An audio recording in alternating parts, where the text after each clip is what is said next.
All right, let's start the event. Ah, yeah. Okay, and I think it's going to automatically ping the people who ticked that they want to be here. So, Bree Nice. and Yes. Tyler, how are you guys? Good. I'm excited for Oh, the whoa. throwback community event. Lots of people Oh have my joined. gosh. I Did I love ping this. everybody? I might have given an everybody ping or something. Uh-oh. Whoops. Did you? I might have accidentally pinged every single person in the server. Well, hi, everyone. Well, now I'm embarrassed. That's okay. It's pretty funny. So, Bree, Yeah. what have you been working? Let's start with what you've been doing. I know that you've been doing a lot of output lately, and I know that you're eager to talk about it. Yeah. Well, yeah, I'm excited about it. So I was, as you all know, well, as you who don't know me, name's Bree, Brizz, whatever. And work at Refold, and I'm learning Spanish. And I have been in stage 2 for a really, really, really, really, really long time. And mostly just because I really like reading. I like consuming content. And I have a wee bit of social anxiety, which makes outputting somewhat, hard if you're not someone I think 45 people in the audience is giving me social anxiety. I feel good about it. I don't know why. This doesn't make me nervous at all. But speaking in Spanish makes me hella nervous. Clowdy. Hey, everybody. Hiya. Hey. So I made a commitment to myself. Like, this is it. This is the time. I'm going to start practicing outputting. Like, I can understand so much. It doesn't matter if I'm crap at it. So every night for the past week or so, I've been joining voice chats and stuff, and it's been a lot of fun. And the anxiety is turning more into anticipation, and I'm looking forward to speaking every day, even though it's really bad. So I'm excited about it. I'm growing up. I'm leveling up. You've conquered your output anxiety. That's nice. Well, I wouldn't say I've conquered it, but we are working on it. You are outputting in Spanish. I saw your time. What has it been, 11 hours this week? 11 hours and 42 minutes, but who's counting? Not you.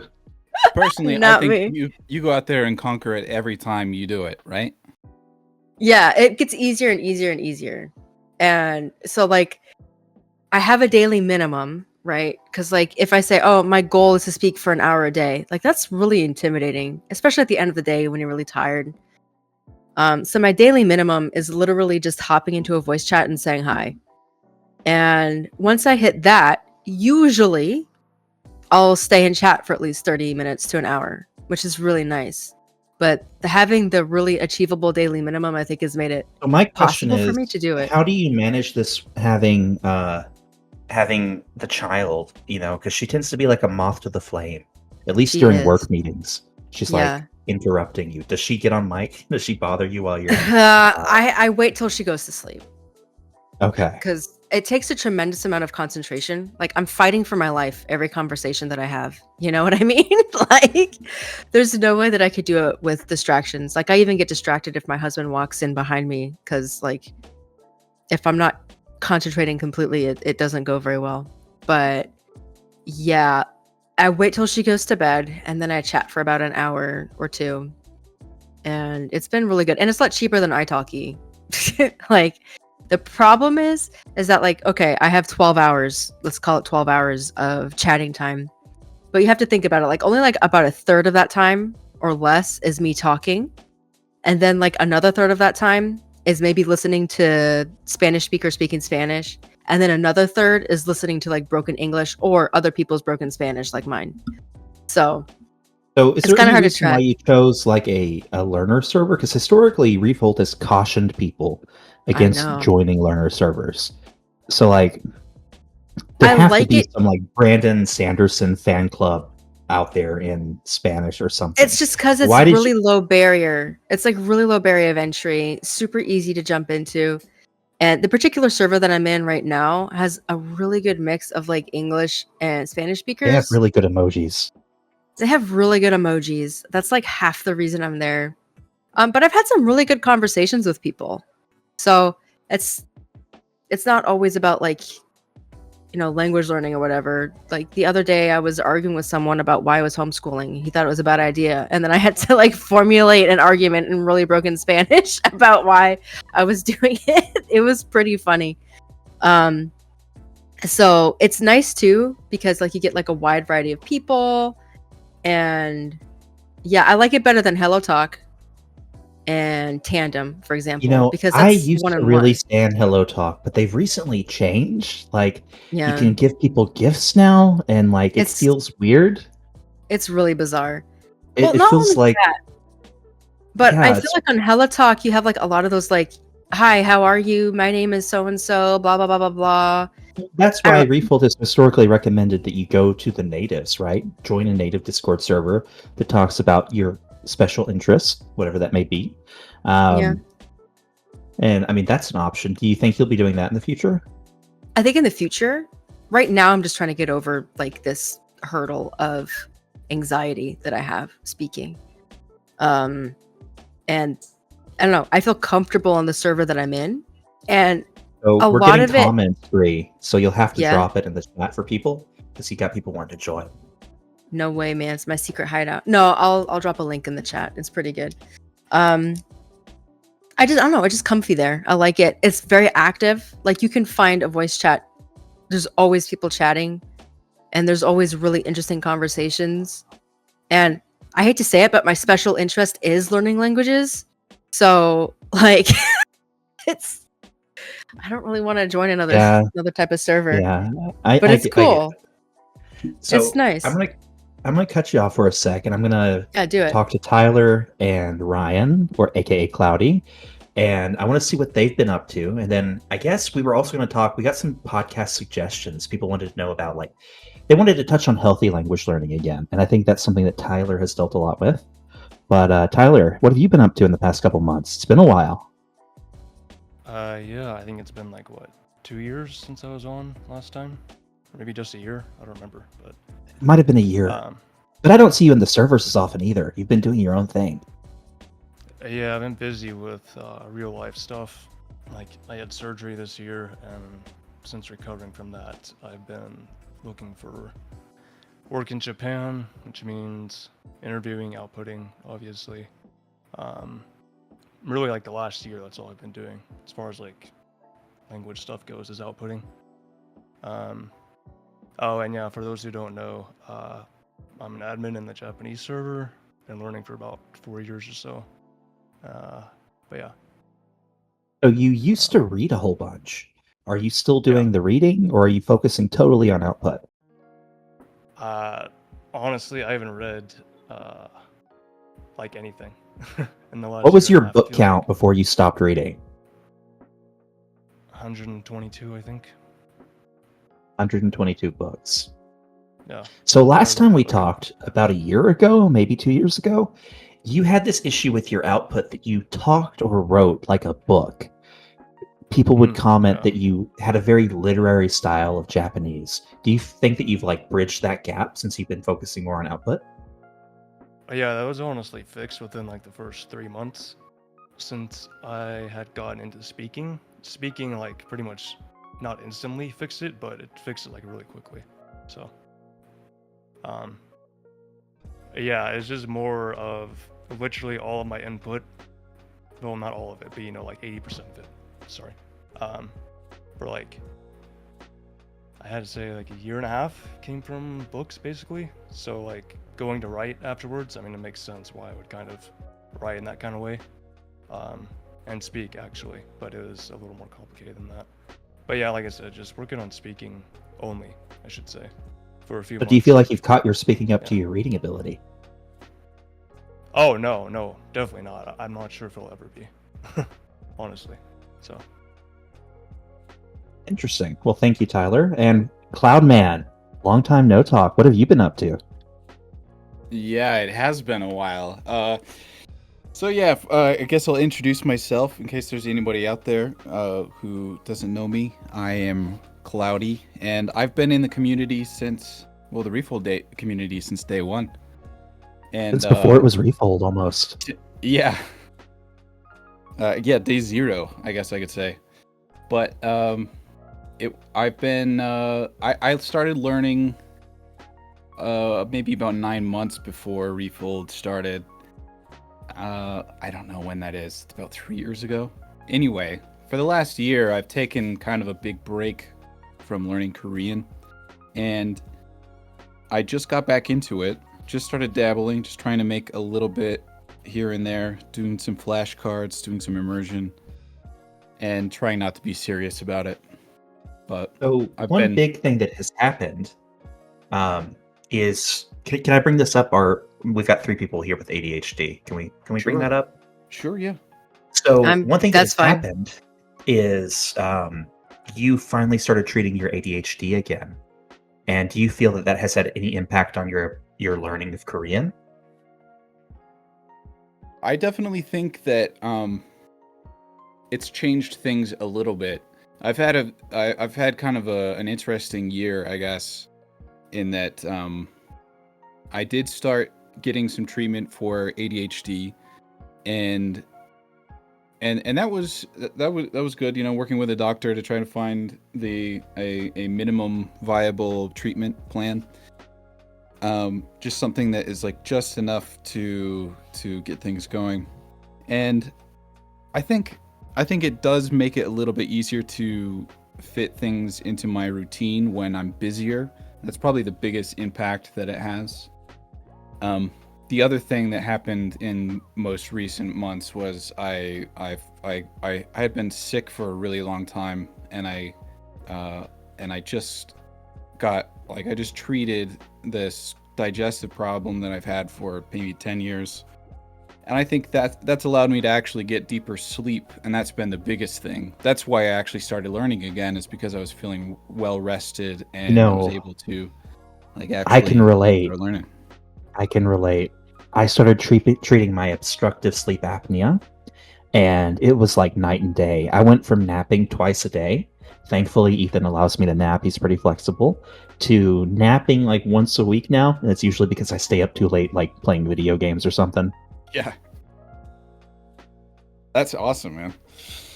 Yeah, and I think just to dip my toe into the topic for today for a second, I think that would probably be number one thing to keep language learning fun and sustainable, is to get your sleep in. And if you have something that's interrupting your sleep, try to figure it out. And then I just wrote an email about this. What was the email, Bree? It's about how I used to cram when I went to college. I got into this habit, and this I was conditioned that late night cram sessions equaled good grades, and that same bad habit kind of carried over into language learning, because you want to learn. Oh, okay, you stay up late to learn stuff you want to learn, and just about how that was really dragging me down, and how I kind of switched from late learning to giving myself permission to go to sleep and then wake up early and do the stuff I want to do in the morning instead. But yeah, it's pretty funny that we all kind of have a similar experience. We gotta sleep. We've had a lot of clients over the past 2 years with Refold, and I have to admit, I've seen a lot of people make really good progress over the past couple of years, doing an hour a day, keeping it low. That way they can do more if they feel like it, but it's always something they can fit into their day. It's not an hour a day doesn't become this unwieldy beast where all of your time, your social life, all of it suffers. So I think that what I have seen, because I've not been doing much language learning this year, actually. I've been focusing on myself, doing other things. But at least from what I've seen, looking at the clients, an hour a day is sustainable. Is it going to be the fastest gains? No, but I always tell people the language is going to be there in a year, It's going to be there in 2 years. You don't have to rush, especially if you have other things you're doing. If you're learning to code, you've got a full-time job, you work overtime. Ben's actually releasing a video about this. Spoiler alert. It's coming out, I think, next week.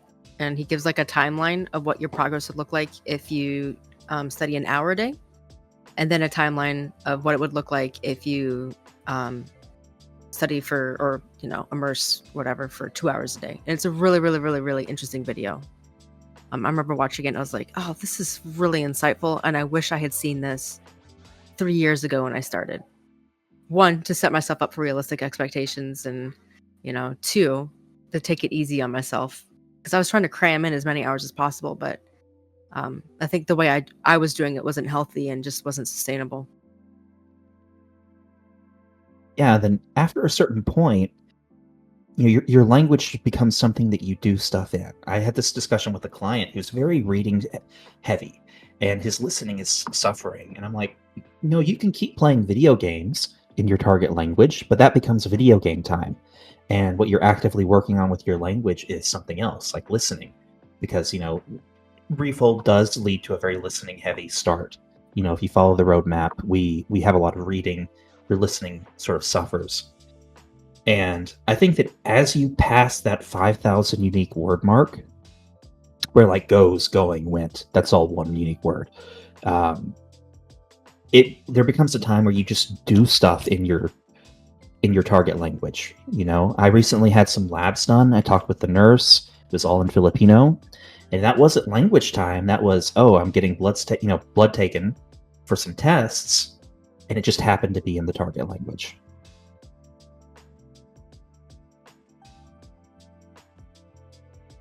When was that? That was I think I remember yesterday. You posting about it and being excited about it. Yeah, it was nice. It was her second language too. She was an Ilocano speaker. So the thing about the Philippines is that most people speak Filipino as a second language. So, we just had a nice little chat. I think there's a lot of people. There's probably a lot of people listening who would enjoy having the opportunity to do something like that. For sure. And there's also an unreleased podcast episode in Filipino, and I don't know if I'm going to release it. I'm so shy because I feel like being I'm not a face of Refold, but kind of a face of Refold. People, you're one of the. I'm one of the many faces. I'm a face. It's like a Mount Rushmore of Refold, and you're on the mountain somewhere. But yeah, there are a couple of unreleased podcast episodes. One of them happens to be in Tagalog, so I don't know. The archive. Is it subtitled? It's not subtitled yet. It's just a raw 2.5 hour recording. What was the topic? A whole bunch of stuff. I discussed stuff with Jojo, a Filipino speaker who has been refolding French for the past 2 or 3 years. Oh, wow. Yeah, it was nice. It's awesome. I want to see these unreleased episodes. I feel like I should have... Well, they're in the one in StreamYard. Filipino wouldn't mean anything to me. Without subtitles, like I could watch it and you could tell me it's about anything and I would believe you. Yeah, I think there are 2 unreleased episodes. The episode that's in Filipino, and then one of our German mods, Emmy. I interviewed her, and then we later decided to walk that back. She was shy, and I'm not going to force somebody to go on air if they're shy. So there are at least 2 unreleased episodes. Fair. Yuri has a really good comment in the chat, by the way. It took me a sec. I did a double take. I'm like, Yuri, this is not the conversation for Yuri. No, it's a good comment that might be worth talking about. I'll read that there. I'll read it. Oh, you got it. Go for it. Yuri says there's another way of viewing it. It's not realistic to commit 5 or 10 years of studying Japanese. It's much more realistic to commit 1 or 2 years of hardcore learning, after which the language will just be part of your daily life. What is everybody's thoughts on that? I've got thoughts, but I want to hear I've got thoughts on it. I've been very casual with my Filipino learning, but I'm coming up on like the 7-year mark, I think. And it's very much a part of my daily life. I did go pretty hard for a little bit, but people, their situations change. Going really hard and sacrificing other things may not be the right way for some people. It might be better for them to take the long route. I want to say, like, the younger you are, the more realistic that is. So yeah, like if you're a teen or even in your 20s and you don't have a lot of commitments outside of like work or school, and you have this like burning desire to learn Japanese, then yeah, go hard. That is an awesome plan. But for someone like me, just to give an example, I can't believe I'm going to say this publicly, but I'm 36. I've got a 6-year-old. I'm old. I have a 6-year-old. I have a job. I've got a family. I have friends. I have church. I've got all this life stuff, and I just don't have 4 to 5 hours a day to spend on language learning. I could, but that would view time as a currency. There becomes a point in your life where it's higher value because you have less of it, right? So that scarcity makes it a little bit more valuable. And I also even if you are a teenager, and you do have that time, you are sacrificing things. You could be learning to code.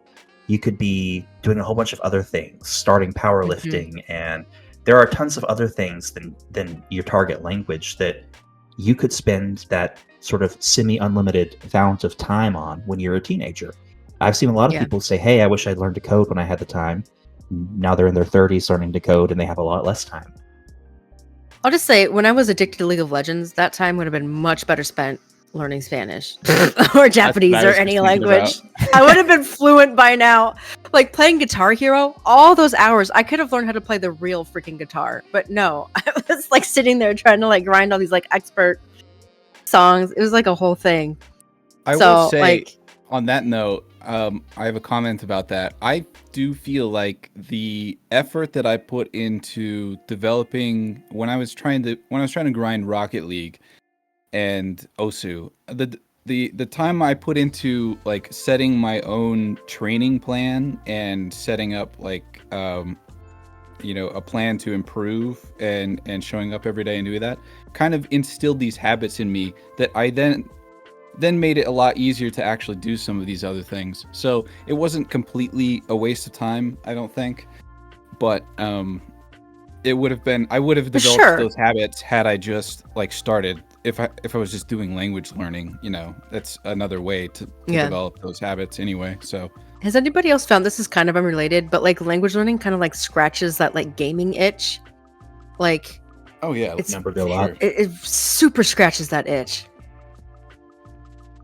Now, Tyler, how about you? What are your thoughts on this? Because I know that for a couple of years there, most of your free time was spent language learning, and then you went back to college, and that kind of was a paradigm shift for you, where most of your free time was going into college and finishing up your degree.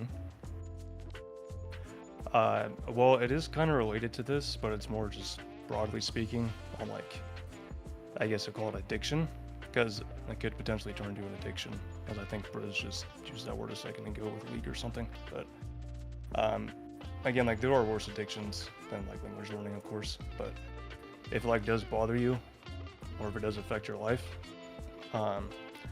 when you start at least this is what I've noticed as someone who has an addictive personality and has had to do a lot of work to actually get to where I'm at now, to where I have more balance. But that said,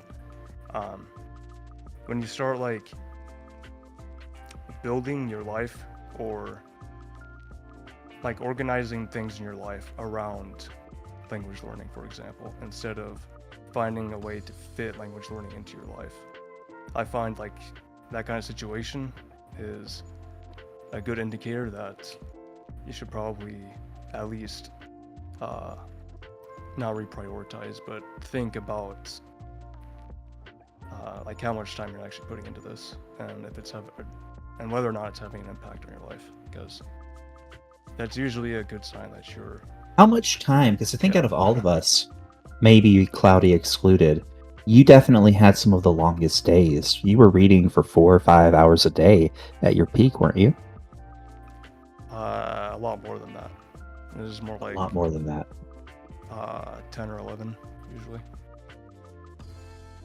But yeah, that's a lot of time. Do you feel like that was a valuable use of your time, or do you, do you regret spending that much time? Well, first to clarify, when I say 10, 11 hours, I mean that's the most I would get on a weekend day. On a weekday, it'd be more 5 because I'd have to work. But and your question was whether or not I view that as productive use of my time, right? Or the use of my time. I think that's the question. Generally, okay. I think, well, I don't regret spending that much time doing it, even though it really, like in hindsight, provided me with very little to no benefit. Unless I decide to get back into reading again, then of course there would be benefit in what I did. But like, looking back on it, I don't regret it. Do I think it was the best use of my time? No, especially now. But at the same time, it also helped elevate my level or my ability in the language and has gotten me to where I'm at now. So, yeah. And yeah, Ryan, how about you? What were you spending at your peak? Because you sort of took a break and you started coding, and you are now mentoring people in coding. So how much time were you spending at your peak? Back in the day, I had days where I was experimenting with trying to max it out, just practically every minute of my day. I was doing things like taking vacation days at work and stringing a few of them together with my weekend so that I could immerse for 14 hours.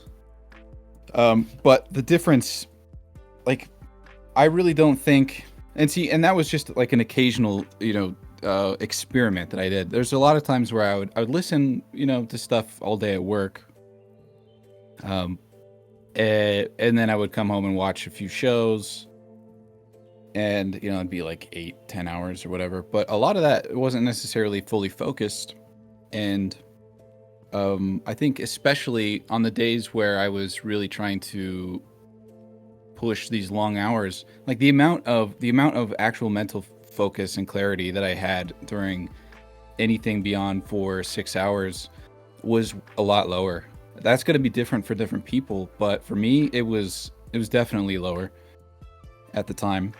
And I think being perpetually sleep deprived was kind of making those scenarios like not really worth it. I think honestly, if I would have, instead of trying to maximize my hours, like 12 hours a day, if I would have just instead tried to maximize my sleep for like 9 hours a day, I would have made a lot more progress. So it's like it's a balancing act. I do think it's like if you are kind of along the lines of what Tyler was saying, if you are making sacrifices, like everything, you have a limited amount of time, and if you're starting to make some sacrifices that negatively impact your life, I think that's a sign where you have to look at your decisions, look at your choices, and think like, is this worth it? Yeah, I'm missing out on social activities? Like maybe I'm going to college and I'm not joining any clubs, I'm not joining groups, I'm not doing extracurricular stuff, I'm not making use of that situation. You have some hobbies that are social, right? You like disc golf, and there are things in your life beyond language learning. Yeah, definitely. And that's something that it's like, whether it's like playing golf or disc golf, and like exercise. I'm huge into lifting. And there's just like there's some online gaming communities that I occasionally will spend a little bit more time in. Friends that I know from there, where we're doing fun things, fun group activities, and that stuff is such a nice thing to have. And I don't think that like 1 hour a week of doing something like that is going to it's not the sacrifice to my language. If I were focusing 100% on language right now, that wouldn't be worth it. Like I would totally choose to spend an hour playing some games, like playing multiplayer games with my niece or my sister or my brothers. It's like spending time with family and going out for a walk in the morning, even a walk in silence. These are all things that are like really valuable. And you just have to like figure out, I guess, for yourself if you want to maximize your time. I think you got to cut out at least a little bit of time for like centering yourself, silence, winding down before bed, and these kinds of things. It's going to make all of that like maxed out time a lot better. Now, speaking of your niece, you tried to get her into language learning at one point, didn't you? Well, she was she was curious about it. She was interested in it, but she's a weeb, right? She likes anime. Yeah, and it's just one of those things where like she's got so much stuff going on, part-time jobs, the boyfriend, the social activities, sports, and it becomes one of those things where it's like, I think, I can't be trying to force anybody or pressure anybody to do, like, I like positive pressure a little bit. Like I'll keep in touch with somebody who's like working on something. Like my brother's doing some coding, learning how to code. I ask him about it all the time. But if somebody doesn't want to do something, they're not going to do it. For sure. Yeah, it's like you can teach someone how to fish, but you can't make them do it. How that saying goes. Like you can show them how to do, but you can't actually make them do it. You can bring a horse to water, but you can't make them drink. Yeah. Yeah. But that works too. You can't make someone cast a fishing line. That makes total sense. Yeah, it's crazy. I feel like when I first started language learning, like I was super. Go ahead. Right, Bree? You're making your daughter do Spanish. Well, yeah, and let me tell you, I can't make her drink it up. Yeah, it's like part of school though. And we're doing Glossica, and I basically have just been trying to be like her concierge, if you will. Like I'm trying to like present her with really engaging Spanish content that she'll want to listen to without fighting it too much.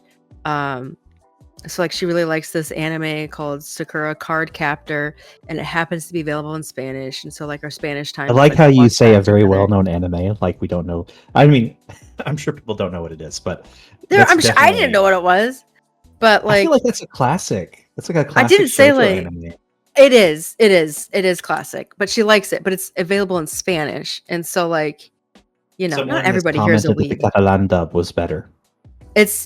Oh, okay. I haven't seen that, but it's definitely in Spain Spanish.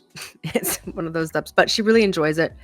And I've been doing Glossica with her, and because like she can't read, and I don't want Spanish spelling to confuse with her English spelling because English is so weird. So I'm not like actively teaching her how to read in Spanish yet, but that will come soon. Anyway, so we've been doing Glossica because that's totally audio based, and just to kind of prime her brain, kind of like how somebody in an immersion based learning program would use Anki. So I've been doing a little bit of that, but it's very slow. I mean, she's 6. She's got like 20 years to learn the dang language. Like it's not a race. I'm just trying to like set her up for success later. After 26, it's over. She can't learn anymore. That's it. She's done. She's dead like I am. That's it. No, just kidding. But yeah, like she's got forever to learn it. So we're just taking it really slow. I'm trying not to overwhelm her too much. I'm just trying to like, set, realistic expectations. And yeah, it's been fun. Like she's picking up words. Cool, tons of kids out there have learned English by watching English dubs. So making her watch anime and be a little 6-year-old weeb in Spanish, there's worse things out there. There are, and I set up an entire YouTube kids based immersion account for her. Like she's totally like Refold pilled, So it's great. Like every day we have quote unquote Spanish time, and I usually give her like a little treat or something while she watches her Spanish. And yeah, and I've been trying to like do like less tablet time with her. So like it's really special that she gets to have her, shows before she can technically have her screen time. So it's been good.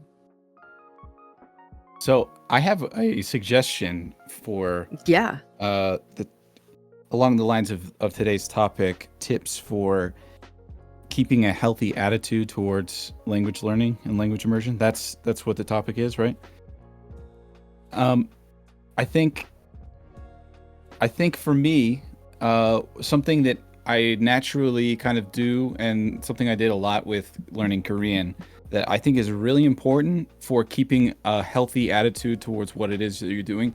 I think it's so important to be curious and find interesting things in your target language, and continually get like immersed, not just with the language, but immersed in the ideas and the culture and the like, fun entertainment. Find really compelling entertainment. Find people that you like. Find shows that you like.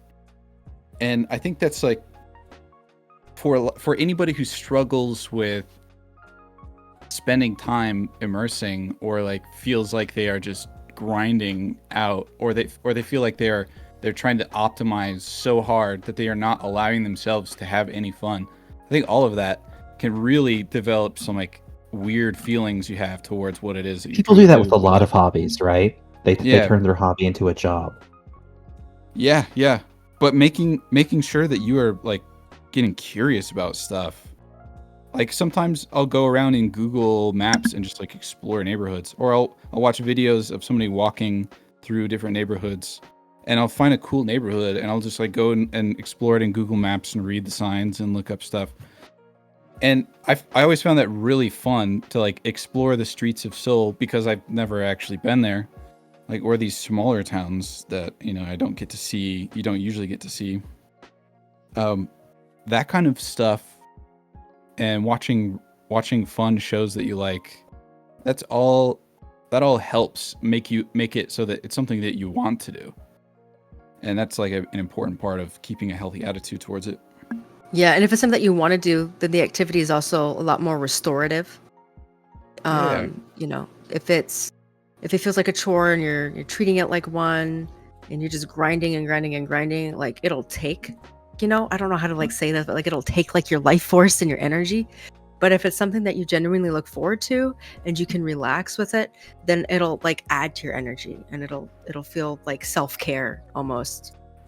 Yeah. Yeah. Something related I wanted to add is like just making it as easy as possible for you to actually do it. And this really just goes for like anything, but like making it so there's as little resistance as possible for you to actually go and do whatever it is you want to do or are trying to do. But yeah. I'm kind of curious. Yeah, definitely. Because we haven't heard too much from George. I'm curious what you do to make things like your attitude towards language learning healthy. Oh, I think what I said earlier about being okay with just spending an hour a day, you know? And again, not making it into work. For a while there, because we get language learning time at Refold. That's one of the perks. We get, you know, like 30 minutes a day where we can spend on our target language. I do a lot of the support tickets for the site, and I believe about 60% of our user base is Spanish speaking. And for a while, it became work. It became like I made it into work, quite literally. And that really turned me away from Spanish. Like I would do my 30 minutes of work and I'd be like, okay, I'm done. I'm dropping Spanish for the day. I'm not. And here lately, I've just been going down these weird YouTube rabbit holes, watching people try different snacks from different countries, just total sort of trash YouTube. And I've been having fun again because I stopped thinking of it as work. So I think don't make it into work and be content with low time. If you do 30 minutes a day, an hour a day, you will eventually make progress. Especially for somebody who is working and may have other things that are exhausting and dealing with. You just may not be Genki, and that's okay. That's a kind of, I want to dovetail off of that, like the spending just like a 1 hour a day, and that's fine.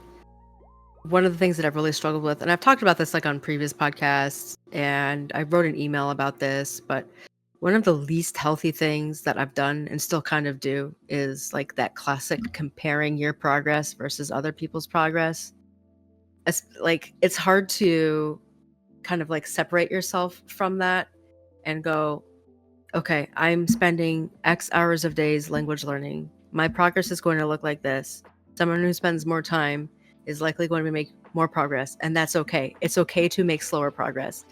And the amount that I've wrestled with that, like even though like I don't feel like I should have, like it's still kind of amazing how far I've gotten. You know, like to me, I have to like convince myself that it's good enough. Like what I've done is good enough. And like the reality is that it is. And I think a lot of us put like these really unhealthy expectations on ourselves where we have to study a certain amount or we have to sound a certain way. You know, we have to keep up with the people around us. And I just think that's a real bad route down the mental health highway, personally. I don't know if anybody else has experienced that here, but that's something that I've really struggled with. Yeah, I think that's pretty common. I see a lot of people talk about it. I know I've had moments where I think those things, those thoughts come up naturally. You know, it's like with anything that you spend a lot of time doing, there are moments where you compare yourself to other people. I think the big thing is like processing those moments. Like it's like I don't know, maybe some people don't have this experience at all where they never ever think about how good other people are doing, how much they're doing, comparing your effort and your level and everything. But knowing that stuff just happens and then you go, you know, just shake it off and just move on, you know, because it's not a really productive thing to be caught up in. But it's definitely something. No. Yeah. We can't like for anybody who's constantly churning over like who's better, who's good, and they're like staying really engaged with people's reading amounts, you know, it's like a competition. It's like you gotta be careful with that kind of attitude because it could eat at you, you know. Yeah, for me, again, I've also like had that problem with like comparing my output ability, speaking specifically, to other people. This was mostly like a couple years ago before I started speaking, but like I would realize that I didn't like start learning the language for the same reasons they started learning. So our interests are going to be different, obviously, to some degree. Therefore, our progression and like the language itself is going to be different. So kind of like comparing yourself to anyone but yourself is, to me at least, kind of silly. But again, I know it's easier said than done. But yeah, that's been my experience with it. Yeah, I've definitely had to like consciously like train myself to not think that way. Like, and it was hard. And we had this like cognitive behavioral therapy kick at Refold recently. It's where so people good. have been working on things, and everybody should jump on the bandwagon. One thing that I realized, something that I do even outside of language learning, is compare myself to others, but also undervalue what I do. You know, some people have a tendency to not value their contributions or their abilities. And I think it can apply to language learning too, where there's some people just undervalue what they have done, the time that they've spent, the progress that they've made.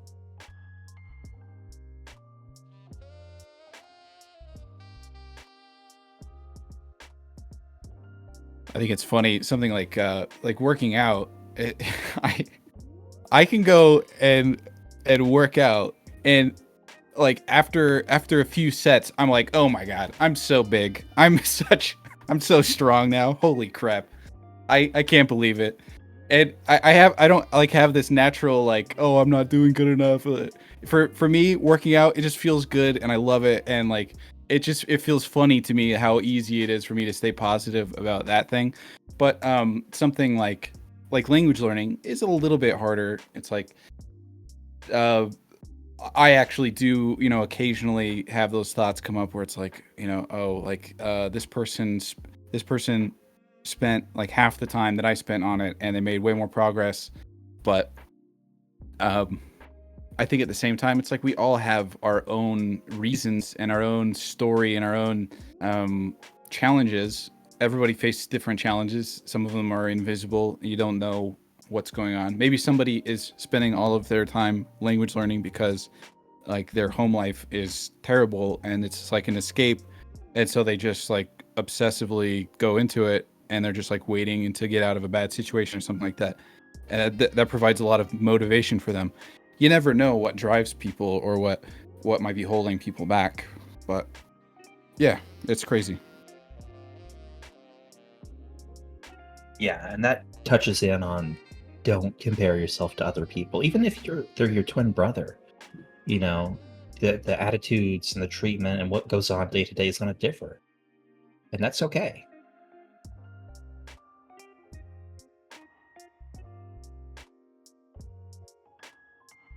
Yeah, it's true.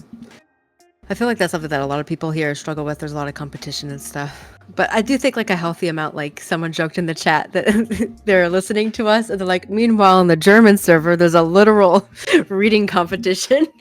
Like there's nothing wrong with a little bit of competition. And sometimes that's really a good way to stay motivated, you know, as long as you kind of keep whatever that competition is and you have it in context, right? Like as long as you keep like that in context in your mind, like a little competition can go a long way.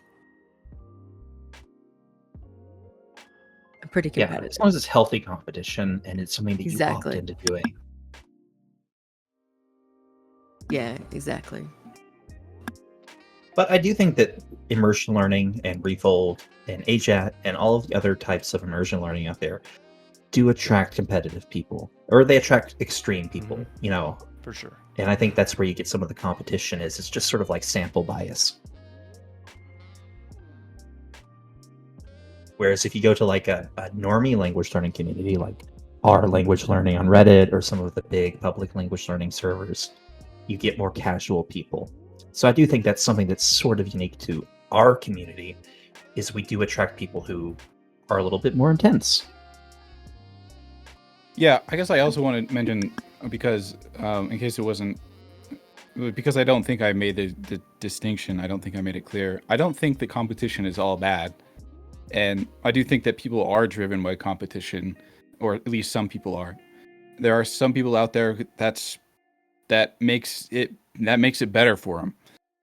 But as long as you can feel a little bit of that competition without getting wrapped up in the negative emotions from it. You don't want to associate language learning with strong negative emotions. That's like, it's like, it's like training a dog to salivate at the sound of a bell. You're training yourself to feel terrible every time you engage with this language. It works the same way. Exactly. So you don't want to mess with that wiring. You want to like keep it positive. So like be a good sport, be competitive, but be a good sport, you know, and like, put GG in chat after you lose. It's like, like say good game after the game. It's like, when you're playing like Little League, you go and like after a game you shake hands with the other team, and it's like have that self decency, that respect to be like, hey, you know what, we did our best, and bring that, if you're going to be competitive, bring that attitude towards your own language learning. I did my best. I put it all out there, and I'm going to show up tomorrow and work hard too, So if you are that competitive person, just like be healthy about it. Definitely. I think another thing too that is like important about this healthy language learning topic is like setting healthy goals for yourself. Like not just like the amount of time that you spend in the language, but like really evaluating what it is that you want to get out of it. What's reasonable for you to get out of it? How will your goals affect your life? And then like make a plan and work backwards from there. I think a lot of people come into, especially like our community, like you said, like we attract people really extreme, come in and like, I want to be perfect. I want everything to be, I want to be 100% native. I want it.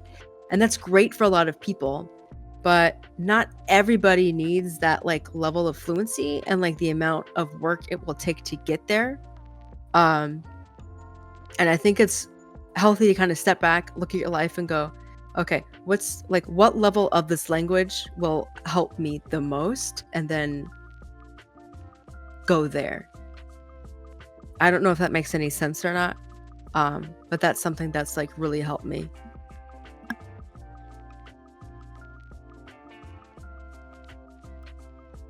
Yeah, there might be a level where your vision for the what is your ideal is there might be a point where you go, spending 12 hours at this point like doesn't get me any closer to what it is I want to do with my life.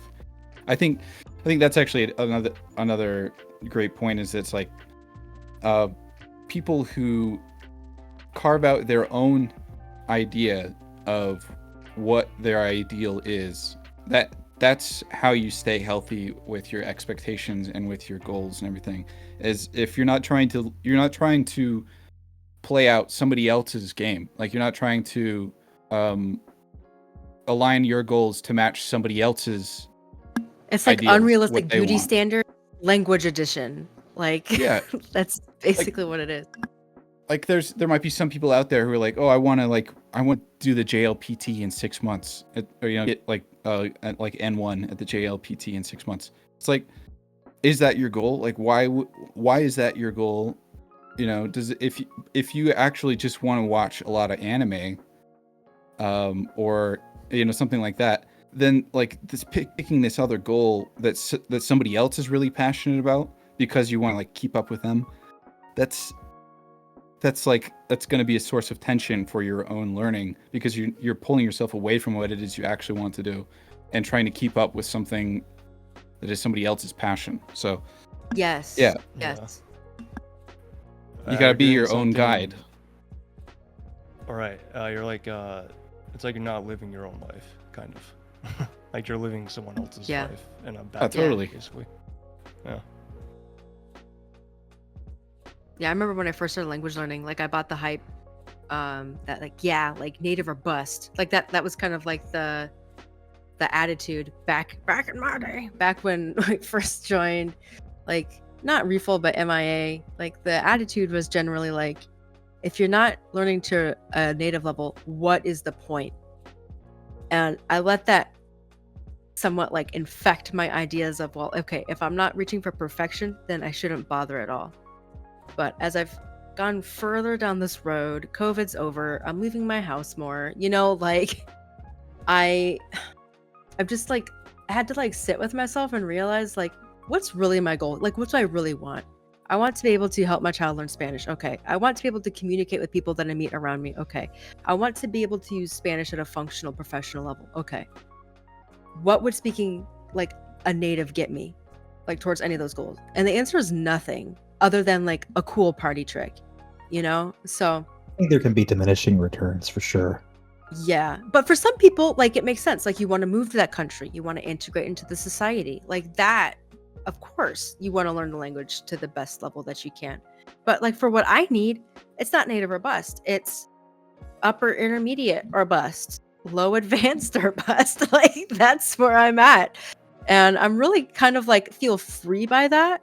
I don't feel like I'm like trapped in this like, if I never reach a native level of speaking and pronunciation, then like I'll just never achieve my goals. And like that switching my end game to something that was more realistic for my personal experiences and my ability to spend time in the language has like been a huge weight off of my shoulders personally. If you moved to a country that spoke your target language primarily, do you think you would aim for native level? Because even though I intend to move to Japan, when I move there, I don't intend to go for anything higher than like C1, because I just don't give a shit. Sorry. C1's pretty high. That's pretty high. I think like moving to like if you really want to like live there for like the rest of your life and have a family there, I think that would be an okay goal.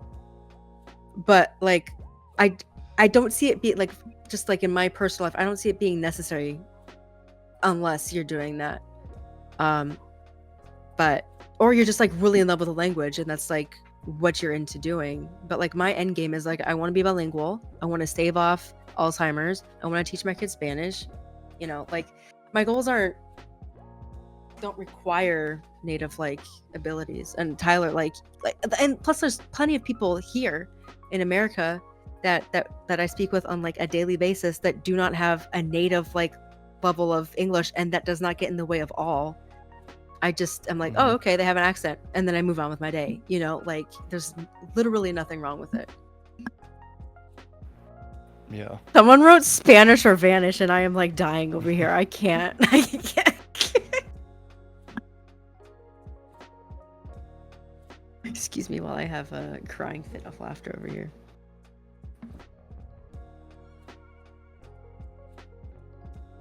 Some classic flows and frame. That's classic. So has anybody else's like goals like shifted over time? Like Tyler, you mentioned that your goal is like C1, but you're not interested in native level. Has that been a change in your goal, or has that been your goal from the start? From the beginning. Well, for context, I started with MIA, which was a bit more hardcore. Just a little bit. Yeah. So like I kind of become, for lack of a better word, indoctrinated through that kind of mindset. And so I think, at least compared to now, I feel like back then a lot more people had the mindset of like perfect accent, perfect language ability, just like literally native or you failed. So similarly, I had the same mindset when I first started. And then like a year in, I just kind of like reevaluated what I actually want out of it. And I realized that I kind of just want to read stuff, watch stuff, and be able to communicate more eloquently than with a great accent. So for example, I want to be able to talk intelligently about a number of topics instead of putting all my eggs into the pitch accent basket. So I wonder what that basket would look like. It's late. I don't know why, but like I just got like I just had like a very real visual of like a pitch accent basket. Wow, that's really difficult to say. A pitch basket. It requires some English output practice. Listen, I don't get enough of that, and I feel like that's evident with this event. I've also had my goals and stuff change over time, and it, like, first of all, it was like my general idea going into it was like, I'm just gonna keep going until I'm good, and and that like goalpost always changes the gooder you get, but it's the idea that I had a moment where all of my priorities shifted, and I decided to take a full and complete break. No Anki, no immersion, no Korean shows, no comic books, no Korean YouTube, anything. So I could focus on YouTube, and then also focus on my health. And then now, or did I say focus on my YouTube? I meant programming. Sorry. And now that I'm kind of getting almost to a point where I could probably take a job in a front end position, I just need a little bit more practice with React. And my fundamentals are pretty good. I now feel like it's okay for me to spend some time doing some immersion again. And this time, I don't have a goal. Instead, it's just something that I missed doing, and I enjoy it. So making a little bit of progress, like, I'll figure out what my plan is later. I'll figure out what my goal is later, but right now I'm just here to enjoy immersing again and making a little progress again. I'm happy with that. Perfect. Those are wise words. So I want to thank all of the people in the live audience for coming back to this throwback. And I want to thank Bree, Ryan, and Tyler for coming on. This was a fantastic format. I really enjoyed it. We should do this like once a month, just saying. I'm going to riot to make that happen. It is pretty fun. It was, yeah, thanks for having me back on here. Yeah, I'm going to pass it to Jafar, our video editor. I'll pass the audio because that's all we got. And I think this is YouTube worthy. I think it was a great conversation. A lot of cool people here. And the audience interaction, I've missed it so much. Definitely a throwback for me. Yeah, this is fun. Yeah, thanks for setting this up today. All right, guys. I'll see you around. All right. Thanks for coming. Thanks for listening, guys. Bye-bye.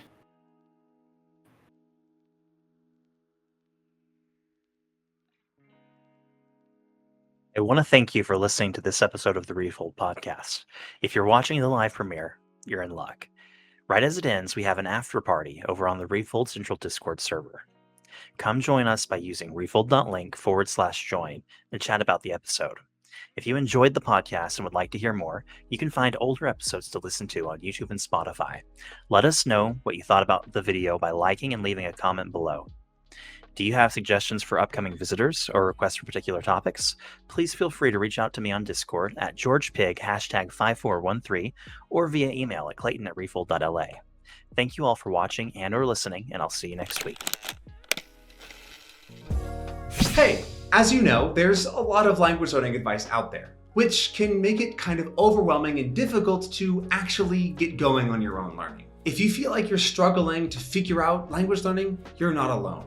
It's an extremely complicated process with tons of different steps. If you're looking for a step-by-step guide to create the perfect language learning routine for you, then you have to check out our new course. We spent thousands of hours designing a simple and straightforward process that you can use to create your own personalized language routine that actually works. We understand that every learner is different and that you have to roll with the punches and adapt. Every day for 30 days, I walk you through everything you need to know to build an effective learning routine, no matter your circumstances. We give you the advice and resources you need to ensure your success, so you don't have to waste time looking for stuff to do and can focus on learning. And if any questions do come up, don't worry. We are always there to answer any questions and clear up confusion.